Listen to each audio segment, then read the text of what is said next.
Bonjour à tous, je vous souhaite la bienvenue sur cette vidéo du mois qui va essentiellement aborder la mobilité de nos épaules. Donc, on va aller faire des mouvements dans toutes les amplitudes disponibles par ces épaules. À ce jour, à ce moment-là, vous avez peut-être des raideurs, vous avez peut-être des douleurs.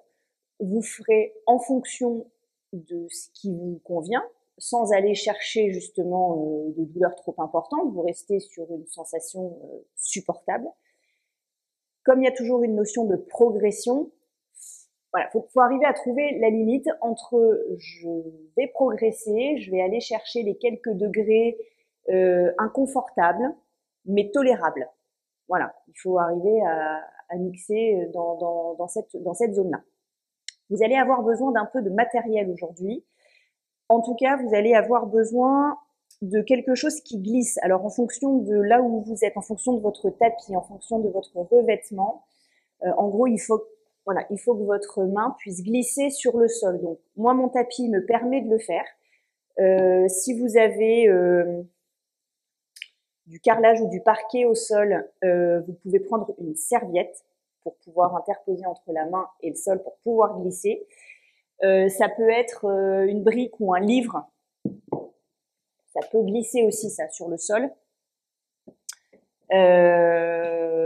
Voilà, ou sur votre serviette. Allez chercher ce dont vous avez besoin pour pouvoir glisser. Et vous allez aussi avoir besoin d'un rouleau. Alors, moi, je vais avoir ce rouleau-là qui va me permettre de le faire. Vous pouvez avoir quelque chose d'un peu, parce qu'il faut quand même, on va s'allonger dessus au niveau du dos, donc il faut quand même que ça reste confortable et suffisamment haut. Si vous prenez juste une serviette, ça suffira pas, ce sera trop petit. Après, si vous avez gros ballon ou même petit ballon ici comme ça peut suffire. C'est un peu moins bien, mais ça peut suffire. Donc même si vous avez un ballon de foot, ballon de basket, ballon n'importe quoi, qui soit suffisamment confortable pour pouvoir vous adosser dessus, je vous laisse aller prendre ça aussi et on se retrouve sur le tapis. Ok, vous êtes prêts? Alors c'est parti, on va commencer en position assise, dans une position assise dans laquelle vous êtes confortable. Alors ça peut être les genoux ici, relevés, ça peut être en tailleur et ça peut même être carrément sur les genoux ici si ça va pas. Et ça peut même être assis sur une chaise aussi, ça marche, peu importe. Donc ce qu'on va chercher à faire, c'est d'assouplir les épaules tranquillement. On va amener les mains ici devant soi. On peut les joindre pour tirer un petit peu dessus. On va enrouler les épaules et le haut du dos, omoplate incluse. Et on va tirer devant soi en soufflant. Je peux même enrouler un petit peu la tête pour assouplir les cervicales en même temps. Sur l'inspiration, je déroule. Je peux ramener mes mains au sol. Là, j'ai les paumes de main vers l'avant. Et je vais aller chercher de l'ouverture, du serrage d'omoplate et donc un tirage de main vers l'arrière en voulant rapprocher mes dos de main l'un vers l'autre. Je souffle, je vais devant, je joins les mains, je tire devant à l'horizontale, loin devant, et j'inspire, paume de main vers l'avant, j'étire les bras vers l'arrière, je resserre les omoplates et je ramène en avant en soufflant. Encore une fois avec les mains proches du sol. J'inspire sur l'ouverture. Et je souffle. Je vais monter progressivement les mains. Je vais les laisser décoller du sol.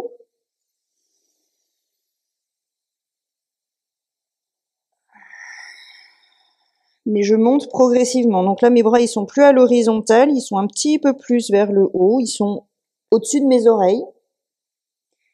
J'inspire en arrière. Et là, je me rapproche progressivement de l'horizontale. Je souffle. Je monte, je monte, je monte, je monte vers le plafond. En fait, l'idée, c'est ça. C'est de monter les mains le plus possible en direction du plafond. J'ai toujours les dos de main. Je veux chercher à toucher mes bouts de doigts. Et encore une fois, souffle, là je suis vers l'avant, j'étire mes mains vers le plafond. Et j'inspire en arrière, je resserre les omoplates, j'ouvre les épaules et je cherche à monter vers le plafond également et à aller vers l'arrière. Ok. Là, je peux enrouler un petit peu, faire des roulements d'épaule dans un sens, dans l'autre. Là, moi, je vais passer en position tailleur. Je vais peut-être me mettre face à vous pour que vous voyez l'orientation de mes mains qui va changer un petit peu. Donc, le dos est bien droit. On va monter les mains, paume de main l'une vers l'autre, en allant les rejoindre au-dessus de la tête et en étirant bien haut vers le plafond. Je redescends, j'inspire. Et là, je fais la même chose en tournant les mains vers l'extérieur pour cette fois avoir les dos de main l'un contre l'autre. Je souffle, paume de main l'une contre l'autre. Je souffle, pardon. J'inspire, je redescends. Je souffle, je tourne les mains vers l'extérieur, dos de main l'un contre l'autre, et toujours avec cette sensation d'étirement vers le plafond. Progressivement, si vous êtes à l'aise et si vous sentez que la mobilité s'améliore, vous pouvez aller chercher encore plus de rotation. Alors là, c'est un peu compliqué. Dos de main, vous n'allez pas pouvoir. Vous pouvez essayer de toucher vos deux extérieurs, vos deux auriculaires. Vous pouvez essayer d'aller chercher le contact. Et là, quand vous êtes paume de main face à face, pareil, en ouvrant, vous pouvez essayer de vous retrouver comme ça. C'est-à-dire que j'ai plus juste les paumes de main, je suis suffisamment tournée pour avoir les dos de main vers l'avant, orientés vers l'avant. Allez, encore 2 fois.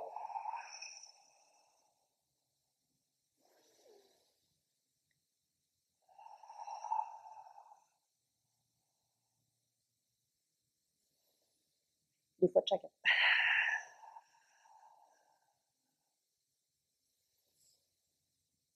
Et paume de main vers l'arrière, dos de main vers l'avant. Ok, donc vous devez sentir que ça travaille déjà un petit peu assez fort là-haut. Pardon, je vous ai mis la main dans le micro. Dans cette position assise, c'est là où vous allez avoir besoin de glisser. Donc, les deux mains glissent simultanément vers l'arrière. Et nous, ce qu'on cherche à avoir, c'est il y a quand même une notion un peu de gainage au niveau de la ceinture abdominale. Hein. Donc, j'ai le ventre serré et je vais chercher à glisser.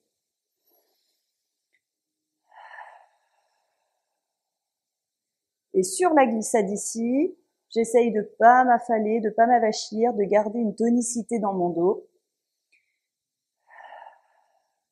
Et j'essaye de garder les mains à l'intérieur du tapis.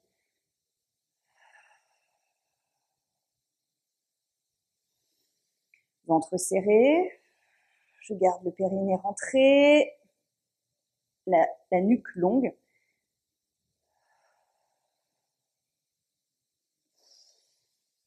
J'alterne ma respiration. Alors avec les mains qui commencent à devenir moites, ça glisse un peu moins bien. Alors c'est là où serviette ou brique qui va glisser par terre.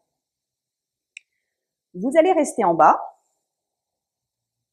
Et justement, on va faire des mouvements d'omoplate là pour sentir la différence qu'il va y avoir entre un enroulement d'épaule vers l'avant et un resserrage des omoplates vers l'arrière.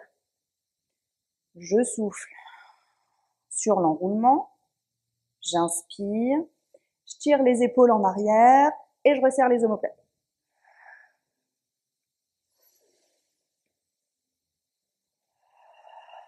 Mettez votre appui au niveau des fesses dans le sol. Que le centre de gravité il soit au niveau du bassin, qu'il n'y ait pas trop d'appui dans vos mains ni dans vos pieds.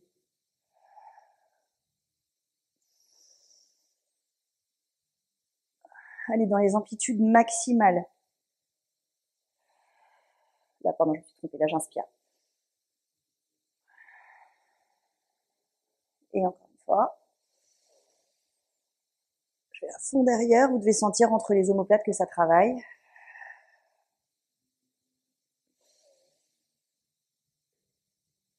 Ok.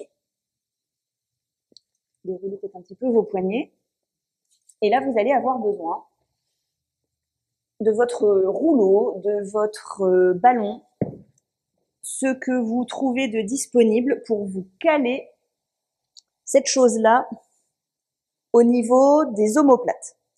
Donc on est sur du haut du dos et après, faut que vous soyez confortable. Alors après, ça va dépendre aussi de votre nuque. L'idée étant de relâcher suffisamment le haut du corps pour que la tête elle soit posée par terre. Si ça crée trop d'amplitude et que vous n'avez pas la capacité d'extension dans les cervicales, vous prenez un coussin pour mettre la tête en surélévation. Si par exemple, voilà, j'imagine que ça, c'est mon coussin, hop, pour que ma tête elle soit posée plus rapidement par terre. Le but là, c'est d'ouvrir toute la partie supérieure de la cage thoracique et des épaules. Donc on va aller tendre les bras vers l'arrière, trouver une position dans laquelle ça reste à peu près tolérable. Ça peut être un peu dur. Donc d'une part pour la tête, mais aussi par rapport à l'appui en haut du dos. Plus vous allez monter le ballon vers la nuque, plus ce sera facile. Plus vous allez descendre vers les omoplates, plus ce sera difficile. Donc vous pouvez avoir les bras en chandelier dans un premier temps. Alors moi là c'est facile puisque du coup mon rouleau me permet d'avoir les bras posés dessus. Et ensuite je vais chercher à rejoindre les mains l'une vers l'autre et en direction du sol. Je reviens sur l'inspiration, je souffle, je tends, je rejoins.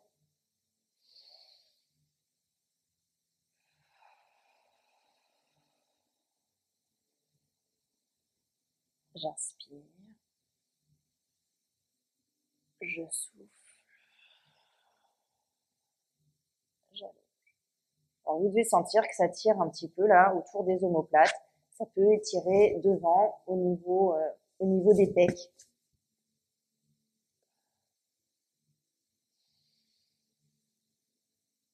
J'aurais presque dû vous faire un test avant pour que vous voyiez la différence d'amplitude entre le début et la fin de séance. Normalement, vous devriez le sentir. Mais... Et sur le dernier, on tient un petit peu la posture où on va relâcher complètement le poids de sa tête, relâcher complètement le poids de ses bras et où on fait des grandes inspirations qui nous ouvrent encore plus la cage thoracique. J'inspire par le nez. Je sens les poumons qui se gonflent, qui m'ouvrent les côtes et je souffle. Je laisse les ressortir. Je laisse les clavicules descendre, les côtes descendre et m'amener un étirement un peu plus important dans les épaules. Vous devez sentir normalement que ça tire un peu plus fort au moment du souffle, surtout sur la fin de l'expiration. Gardez votre tête relâchée. Et c'est pour ça que vous avez besoin, là c'est une conscience corporelle aussi, savoir ce qui vous permet d'être dans une position de travail confortable. Il faut que vous sentiez qu'il y a tout cet effort au niveau de l'avant du corps, mais sans qu'il y ait de contrainte au niveau de la tête. On va revenir doucement. Et là, moi, je vais enlever, enfin moi, je vais vous aussi, hein, vous enlevez tout doucement le ballon, le rouleau, ce que vous aviez derrière votre dos. Et vous allez rester allongé sur le dos. Là, normalement, vous n'avez plus besoin d'appui au niveau de la tête. Vous la posez par terre. Déjà, on se sent un peu détendu là, dans cette position-là. Et vous allez garder les bras en ouverture, tendus sur le côté avec les paumes de main vers le plafond. Les pieds sont au sol. Vous allez basculer tout doucement les jambes d'un côté et ce qu'on veut, c'est garder l'épaule opposée par terre. Donc, progressivement, vous allez chercher à toucher de plus en plus le sol avec les genoux. Si ça, c'est quelque chose qui est déjà là, maintenant, tout de suite faisable, c'est-à-dire que les genoux touchent par terre et l'épaule reste au sol, donc là, moi, c'est mon cas. Ça ne l'était pas en début de séance, hein. Donc là, rien que d'avoir fait les exercices, je me suis assoupli les articulations. Donc, si ça suffit pas, si c'est bon, c'est réalisable, vous faites la même chose avec les pieds décollés du sol. Je souffle, je ramène les jambes au centre et j'inspire, je vais de l'autre côté. Je contrôle ma rotation pour contrôler mon ouverture de bras. Et progressivement aussi, vous pouvez monter un petit peu les mains. C'est-à-dire qu'au lieu de les avoir strictement à l'horizontale, vous pouvez faire un V. Et vous allez sentir que l'étirement se fait pas tout à fait au même endroit. Je souffle en revenant. J'inspire, je bascule de l'autre côté. Du coup, je mets des abdos pour remonter mes jambes. Je souffle, je rentre le ventre, je serre mes obliques. Hop, ça me ramène mes genoux au centre.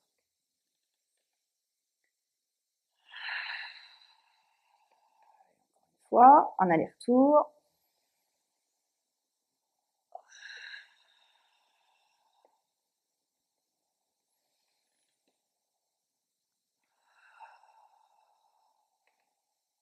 Et je ramène les pieds par terre. Ok. On va faire sur le ventre.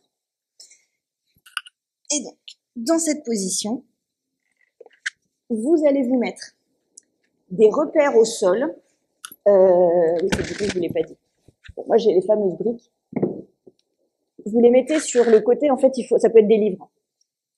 L'idée, c'est que vous ayez quelque chose en hauteur, au-dessus duquel passer. Donc, on part sur le ventre, dans nos référentiels. Donc, le ventre est bien fixé, le pubis est au sol. Je garde un petit passage, je garde un petit filet d'air entre le ventre et le sol. Je vais soulever légèrement le haut du corps. Mes bras, ils sont derrière. Je vais les ramener sur le côté et je vais passer les bras au-dessus de mes cibles, au-dessus de mes briques, à l'aller et au retour. Sur la hauteur, vous y allez progressivement, vous voyez ce qui est possible. Si c'est facile, eh ben on va complexifier un petit peu et donc on va mettre une hauteur supplémentaire. On voit ce que ça donne, si ça passe largement au-dessus ou pas. Alors, sachant que c'est les bras qui bougent, c'est pas votre haut du corps qui se redresse davantage.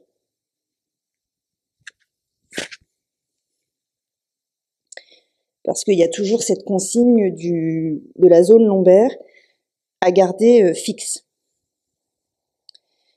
On essaye de garder les coudes tendus.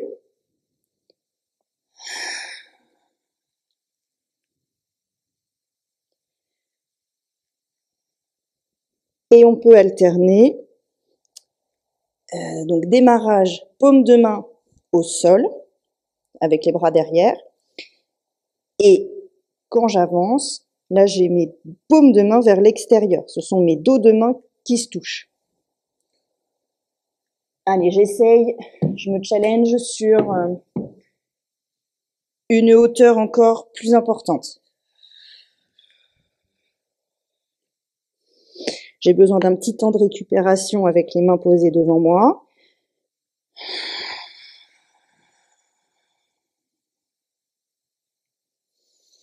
Donc, je travaille le dos en même temps là.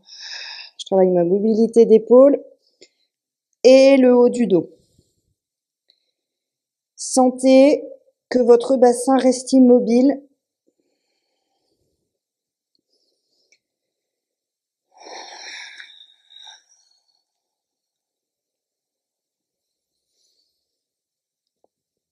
Allez, encore. On monte. Ça devient de plus en plus dur, voilà.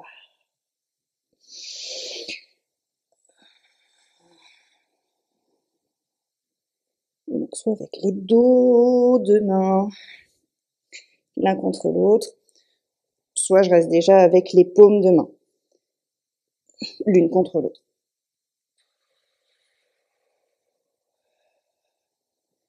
Ok, donc je vais revenir dans une position 4 pattes. On va assouplir encore en ouverture les épaules en allant chercher les coudes au sol. Donc, je recule mes fesses, je garde les bras tendus et j'essaye de tirer mes mains en avant et de garder les coudes par terre. Donc en fait, au départ, sur ma position 4 pattes qui est quand même déjà assez ouverte, j'ai les mains en avant de mes épaules. Oh là, et là, j'étire les fesses en arrière, mais je garde mes mains fixées en avant. Alors ça peut aussi être fait éventuellement en vous agrippant à quelque chose devant vous, de fixe. Un meuble lourd, un buffet, un radiateur, pour qu'il n'y ait pas de glissade des mains vers l'arrière en fait. Pour que les mains restent fixes et assouplir les épaules, enfin pour assouplir les épaules dans ce mouvement-là, il faut que vos mains restent fixées, clouées au sol. Et la dernière.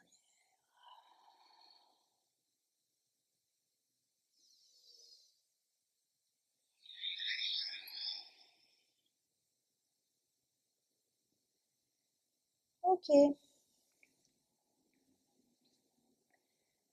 Eh ben écoutez, faites peut-être des tests là pour voir un petit peu sur la mobilité, d'élévation de bras comme on a fait en début de séance dans un sens ou dans l'autre.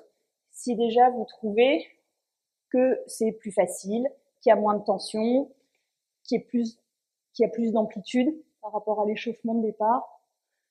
Moi, je sais que là, sur ce mouvement-là, j'avais une petite raideur dans l'épaule droite qui me permettait quand même de faire le mouvement, mais je sentais que ça grippait un petit peu. Là, je le sens plus du tout. Et je vais plus en arrière, je vais plus facilement, plus en arrière de l'axe du corps que au début de la séance. Donc vous, est-ce que vous ressentez ça aussi ou pas? J'espère que oui, normalement oui. Donc ça, c'est quelque chose que vous pouvez faire en échauffement pour une activité complémentaire comme des sports de raquettes, comme de la natation, pour mettre en route les articulations des épaules et dans toutes ces directions. La prochaine vidéo, dans une prochaine vidéo, vous aurez la possibilité de renforcer vos épaules. Donc c'est d'abord je mobilise, c'est d'abord je fais plutôt cette partie-là, et puis après je peux faire des exercices un peu plus de tonification et de renforcement. Je vous dis à bientôt, à la prochaine vidéo. D'ici là, prenez soin de vous. Ciao!